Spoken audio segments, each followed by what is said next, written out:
Olá pessoal, meu nome é Marcelo, professor de Geografia. O tema da nossa aula hoje é modelo neoliberal e o processo de globalização. Antes da gente começar a falar efetivamente da globalização, que aliás teve o modelo neoliberal como um dos seus fatores desencadeadores, vamos primeiro lembrar do que a gente chama de neoliberalismo. O neoliberalismo é uma tentativa de recuperar os pressupostos do liberalismo econômico, aquele de Adam Smith, Locke, alguns importantes autores do século XVI, do século XVII. Tá?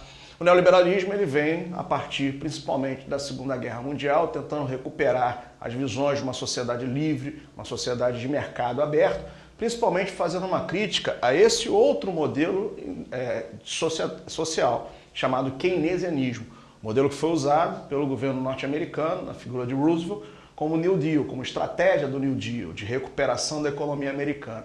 O que é o keynesianismo? O keynesianismo é um modelo econômico que se baseia nas ideias de um economista inglês chamado John Maynard Keynes, que defendia não que o Estado deveria se ausentar da sociedade, liberar a sociedade diante das leis da oferta e da procura, mas sim participar, principalmente no que diz respeito às suas responsabilidades sociais e com as responsabilidades sociais, inclusive, ajudar no desenvolvimento da economia.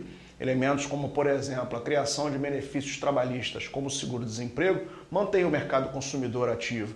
Daí chamarmos o modelo keynesiano de modelo de estado de bem-estar social, ou, como alguns costumam dizer, modelo de estado nórdico. Afinal de contas, é o modelo que os países do norte da Europa, como Suécia e Dinamarca, aplicam, e daí, inclusive, a excelente qualidade de vida que esses países apresentam. São países onde o Estado oferece boas condições de educação, boas condições de saúde, previdência social, o que está na essência do que nós chamamos de estado de bem-estar social. Não um Estado altamente interventor, um Estado moderador no que diz respeito às suas intervenções sociais. O neoliberalismo é uma tentativa de romper com esse modelo de Estado interventor, alegando que o Estado, ao intervir demais, ele então tira a liberdade das ações econômicas, principalmente no que diz respeito à livre iniciativa privada. As ideias do neoliberalismo ganham corpo principalmente na década de 70, através da figura de um economista norte-americano chamado Milton Friedman, que passa a ser um dos principais críticos desse modelo.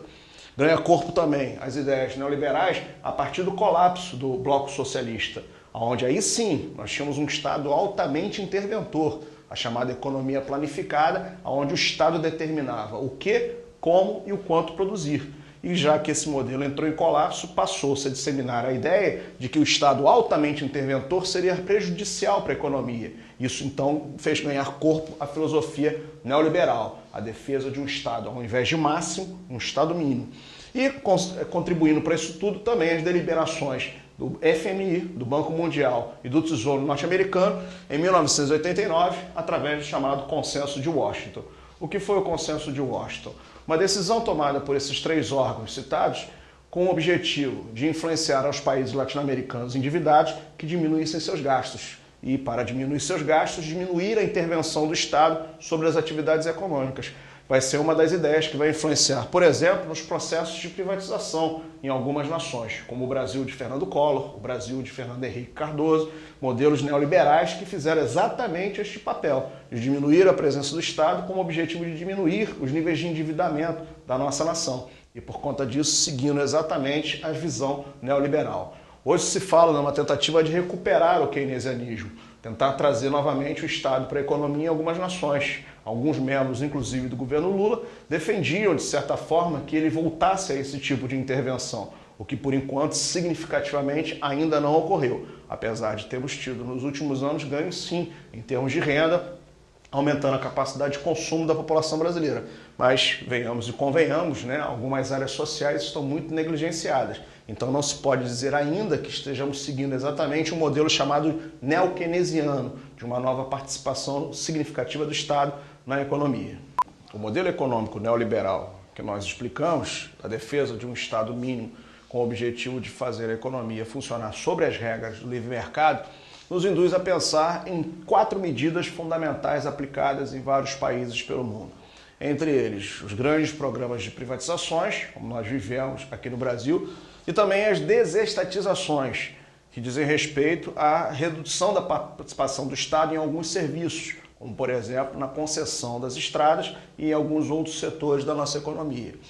Induziu a uma forte abertura da nossa economia e, inclusive, a ampliação da participação do capital transnacional na nossa atividade econômica.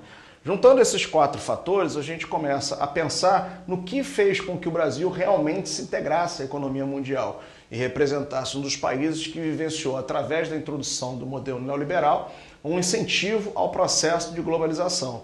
As privatizações, a desestatização e a abertura da nossa economia facilitaram demais a entrada do capital transnacional no nosso país. E esse capital transnacional acabou trazendo o Brasil para a economia efetivamente global, aquilo que nós chamamos de intercâmbio mundial. Daí, então, temos sido inseridos definitivamente no processo de globalização a partir da introdução desse modelo, principalmente no final dos anos 80 e início dos anos 90.